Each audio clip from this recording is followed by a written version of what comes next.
கர்த்தர் உங்களுக்காக யுத்தம் பண்ணுவார், நீங்கள் சும்மா இருப்பீர்கள். யாத்திராகமம் 14 அதிகாரம் 14 வசனம். நம்முடைய வாழ்க்கையில் நம்மை புரிந்து கொள்ளாத, நம்மை பிடிக்காத நபர்கள் எப்பொழுதும் இருப்பார்கள். அவர்கள் நம்மை விமர்சிப்பார்கள், நம்மை அழுத்துவார்கள், தாக்குவார்கள், நம்மை பற்றி வதந்திகளை கூட பரப்புவார்கள். இந்த எல்லா சூழ்நிலைகளிலும் திரும்பி தாக்குவதே மனிதர்களாகிய நம்முடைய இயல்பான மனப்போக்காக இருக்கும். ஆனால் கிறிஸ்துவை தவித்துக் கொண்ட நாம் அப்படி செய்யக்கூடாது என்று தேவன் விரும்புகின்றார்.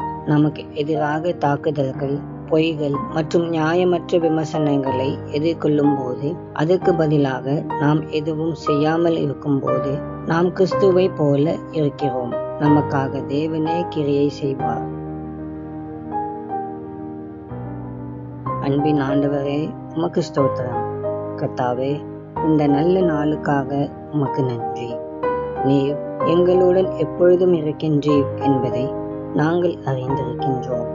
ஆண்டவரே, நாங்கள் எங்களுக்கு எதிராக வேலை செய்து கொண்டிருக்கிற மக்களை மன்னிக்க எங்களுக்கு உதவி செய்யும்.